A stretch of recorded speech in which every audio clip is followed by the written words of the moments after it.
a survey questionnaire if you follow the quantitative research. So today we discuss two parts, measurement scale, and the second part is the questionnaire. At the end of class, you will have two hands-on activities. First, you need to discuss, to read the paper and learn from the paper. And second, I will provide you a sample of measurement scale. And then you, based on this, to design a full questionnaire. You need to practice this later. If you do your thesis, okay, you can be familiar with this. So the first thing is about measurement scale. Measurement scale is a combination of two terms, measurement and scale. In simple words, we use a scale. Scale is mean we assign a number to an object. And we use these scales to measure something. Okay, so measurement scale is a combination between measurement and scale. Scale is mean we assign a number. We assign a number for an object. And measurement is mean we record the observation. We transform it into the numeric format. And a measurement, in general, measurement scale is used to qualify or quantify data variable. Again, measurement scale is used to qualify or quantify the data variables. And based on the measurement scales, we will decide which technique will be used for data analysis. Based on the scale we design, we will decide to use which techniques for data analysis. We have some techniques I will share with you later. This is the focus of the measurement scale. Classifications. We have many different ways. We have different ways to classify the measurement scale. And this way we already learned last week. Do you remember 4 types of scale? Nominal, ordinal, interval, ratio. Okay, can you again remind me a characteristic of nominal scale? Number cannot use to calculate or compare. Okay, so we assign a number. It's simply for classify the objects. Okay, the number does not mean it can be calculated or compare anything. For example, we talk about gender, male and female. Male is 1, female 2. So it's called nominal scale. Ordinal. Yes. Ordinal is mean the number. Yeah, it can be compared in order, but cannot calculate. Interval and ratios is either actual number, and you can compare, you can calculate, but the difference between interval and ratio is the meaning of 0. So in SPSS software or PLS software, some familiar data analysis software, they combine interval and ratio and they convert into scale. So later, if you use SPSS or PLS software, you only see 3 types: nominal, ordinal, and scale. It will show it's combined interval and ratio to one term, scale.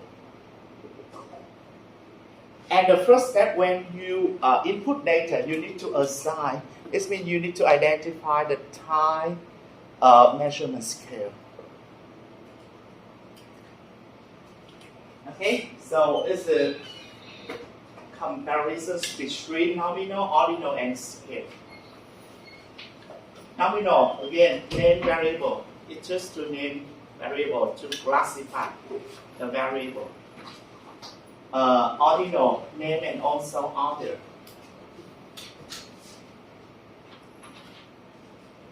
Can you give me a sample of ordinal scale? Range of the ages. Range of age, for example, below 18, from 18 to 20, 20 to 50, something like that. What else?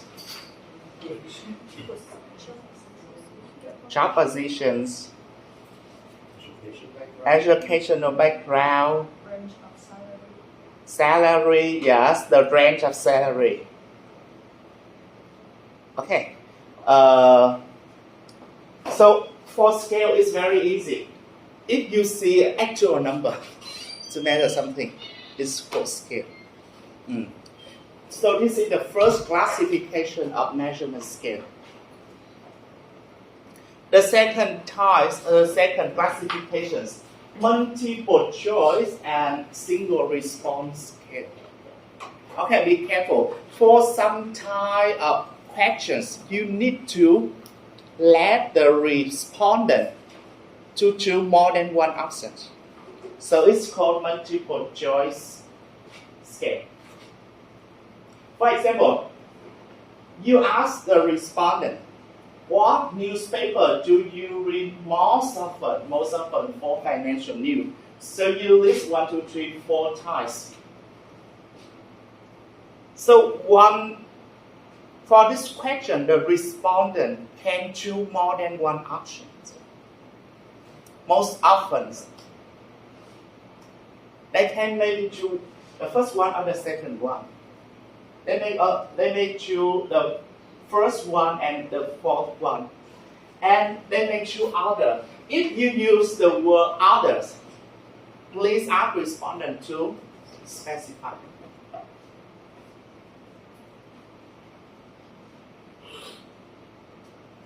For the following mobile phones, which feature do you like? You provide 4 features: display, memory, performance, and battery. And you have 4 brands. So you ask, which features do you like? It means for one brand or for one mobile phone, respondent can like more than one feature. So it's called multiple choice. Multiple choice. Single response scale. Single response scale is mean for one question, the respondent can only choose one option. For example, please rate your satisfaction with the following reference. For example, with McDonald's, if respondent too low, they cannot choose high. It's the only one response or one answer or one selection for its actions. So it's called single response scale. And when you design the research questionnaire using some platform, they will ask you to choose which types of scale. And you need to classify at the beginning.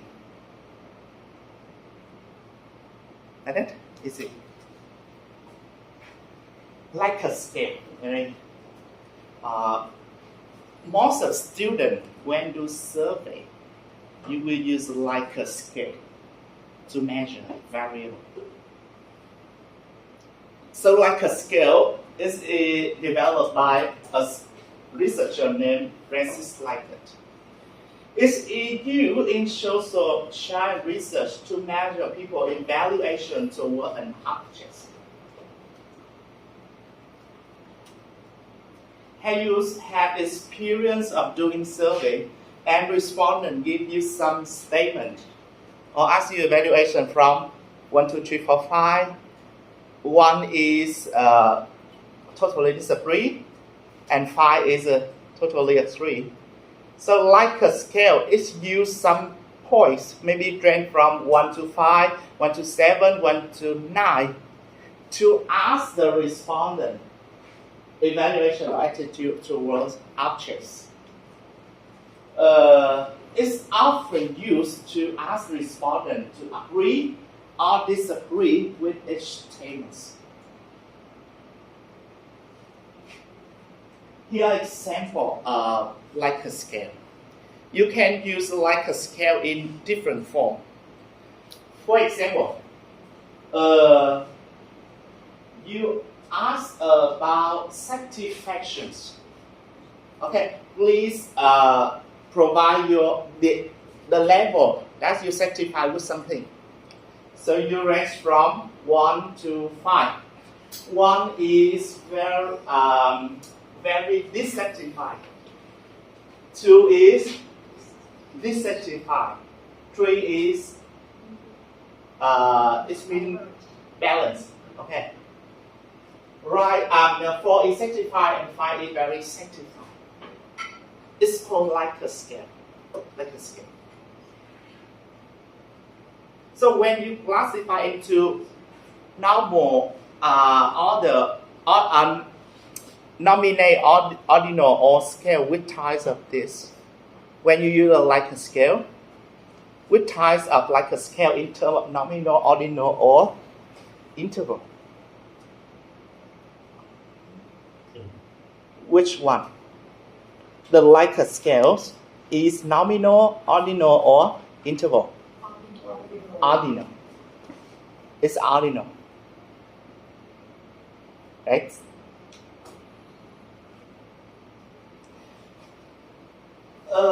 For example, another example, the frequency to do something. For example, frequency to visit the restaurants, or the frequency to read the paper within 1 month. Okay, you classify into 5 levels. Never, rarely, occasionally, frequently, and very frequently. It's kinds of like a scale. And when respondents answers, the data you will receive is 1, 2, 3, 4, 5. You will receive the number. And then you use this number to do data analysis.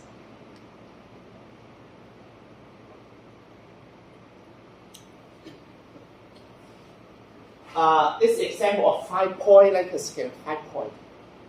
And we have another type, 7-point. 7-point Likert scale is mean each range from 1 to 7. And in general, in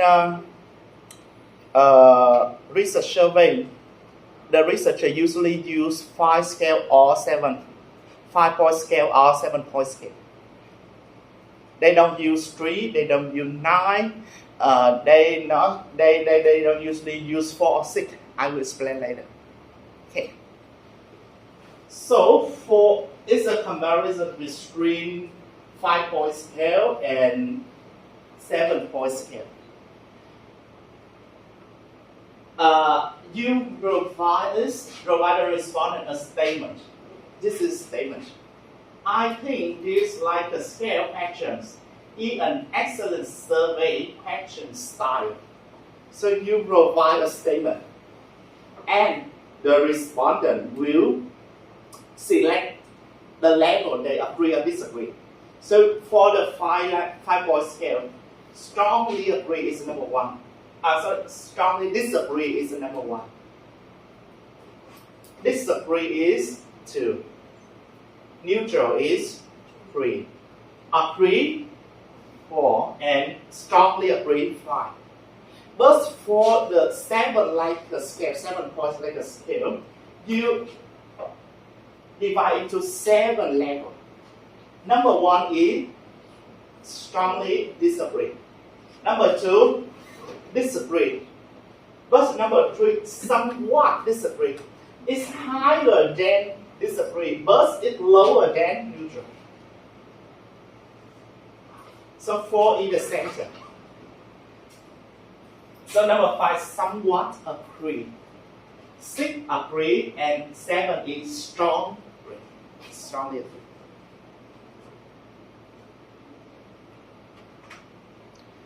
So the questions, which types of Likert scale is better? And why?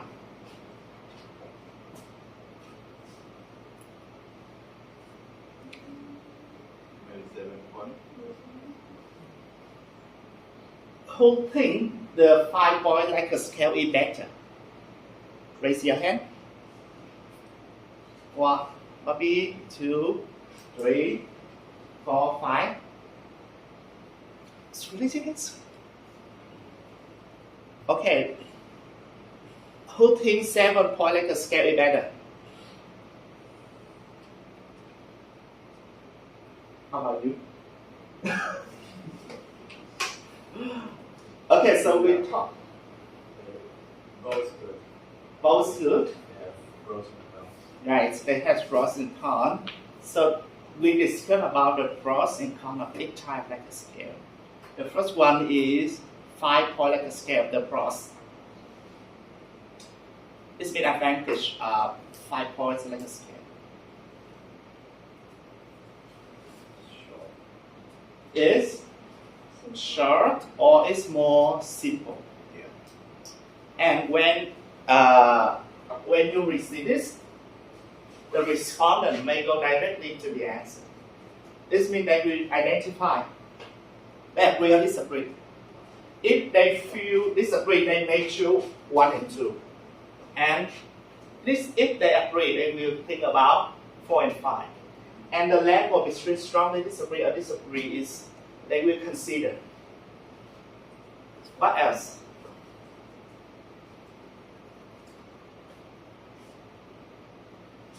It's short, it's simple.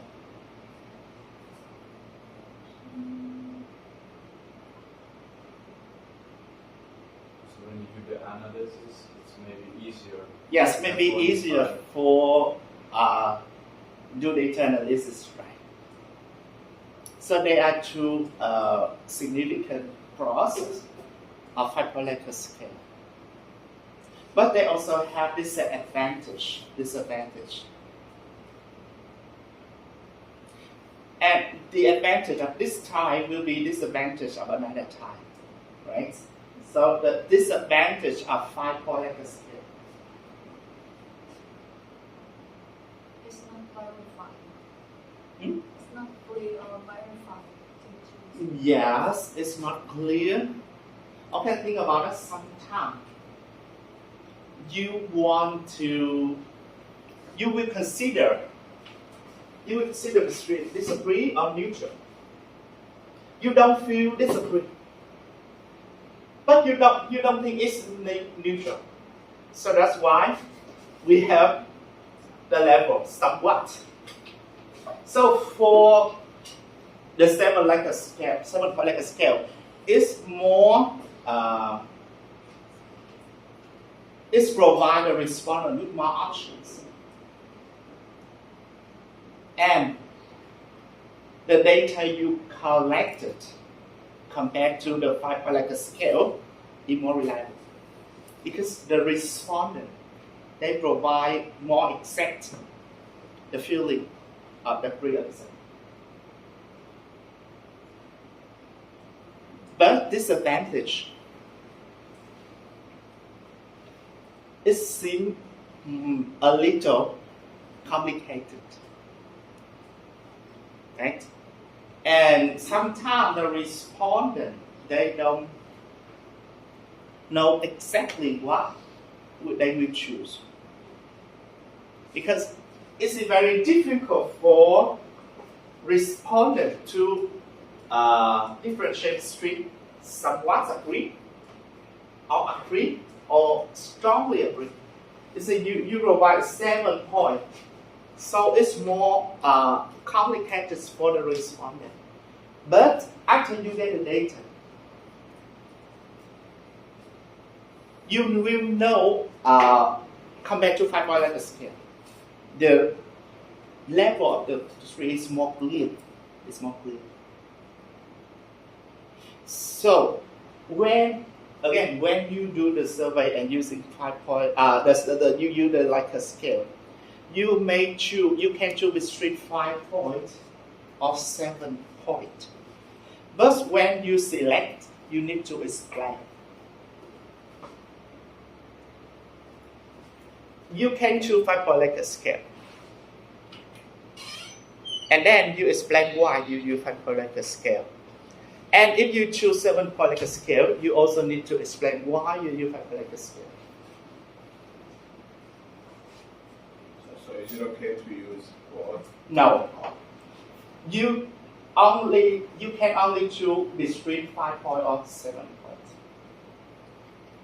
So a second question, why don't we use 3 points or 9 points scale? So for example, 3 points mean strongly disagree, neutral and strongly agree. It's simple. Now it's more general, and it will cause bias because sometimes the respondent they will consider between neutral and agree, and the level between. But for the 9 points, 1, 2, 3, 4, 5, 6, 7, 8, 9, it's more complicated and not necessary. And it may make the respondent confused. Why don't we use 6 points or 4 points?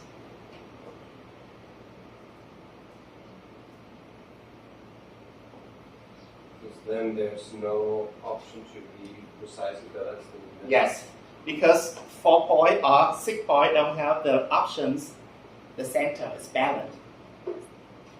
If they don't agree, or if they don't feel disagree and they don't feel agree, they need the balance between them. So that's why we have the central option.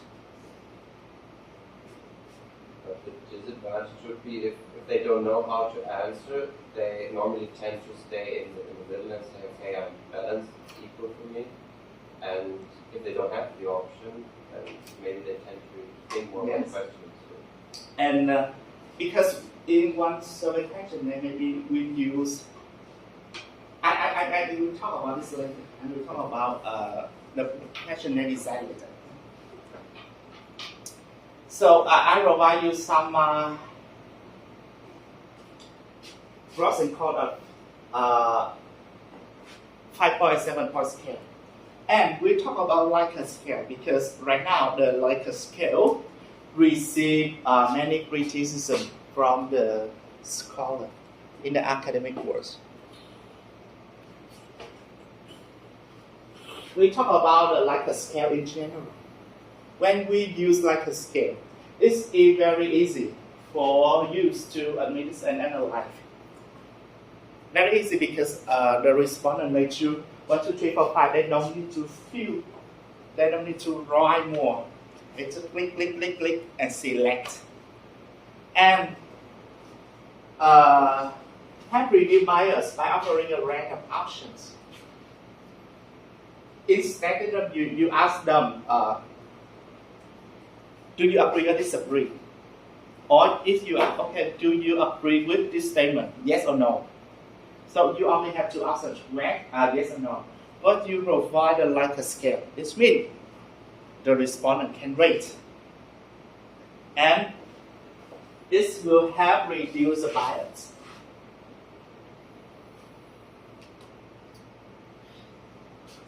Example, very simple. You ask, you do the survey, do you satisfy with Danny's teaching performance? Yes or no? So it will cause bias, right? Because you only have 2 options, yes or no.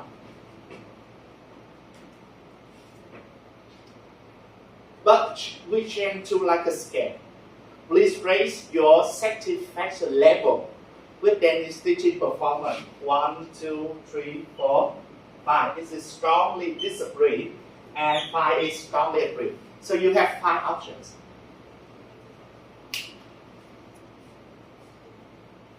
Understand? Again, when the significance advantage of Likert scale is will reduce the bias. Instead of asking, do you satisfy with Danny's teaching performance, yes or no? So some students hate me, so they will select no, it's okay. Or they only have 2 options. But if we change to Likert scale, please raise your satisfaction level with Danny's teaching performance. 1, 2, 3, 4, 5. So based on this, we will know the level or the extent to which you satisfy with or not. And in the final teaching evaluation, our university will use the 5-point Likert scale for you to rate. They will ask you some questions. And for each question, you need to select from 1 to 5. 1, 2, 3, 4, or 5. Understand?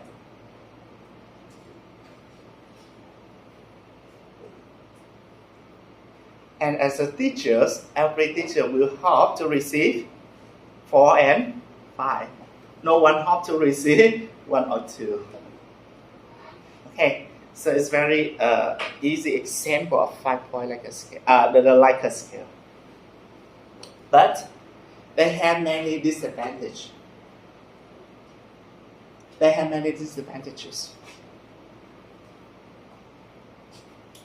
only provide you a limited set of options. And they will oversimplify the complexity and diversity of the issues. It means for Likert scale, you have no choice. You only have the selection this string level. So for complex or for complicated issue, the respondent don't have opportunity to express because they only choose this number. They only choose the number. So for some complex or complicated issue, you cannot explore or you cannot get more information from the respondent. It's the most significant disadvantage of Likert scale. It can be influenced by the wording, the order, or number of the statement.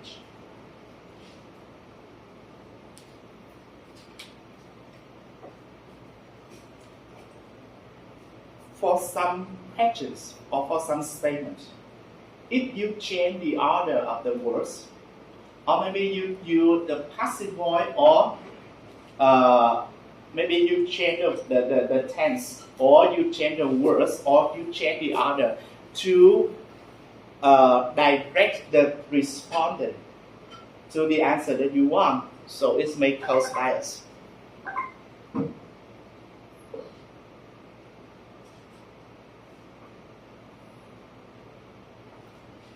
For example, if you ask the student, okay, if I ask you, please rate your satisfaction based on my teaching performance, it's different from I give you a statement. I feel satisfied with Danny's teaching performance. And 1 is totally disagree. And 5 is totally agree. The difference.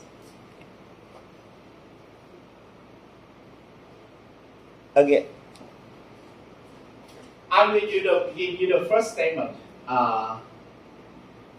Please rate your satisfaction to Danny's teaching performance. Okay, so 1 is totally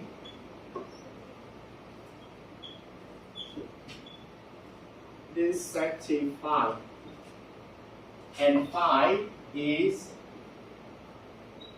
totally satisfied. But I changed the wording. I don't ask like this. I ask you another way. I feel satisfied with Danny teacher performance. One is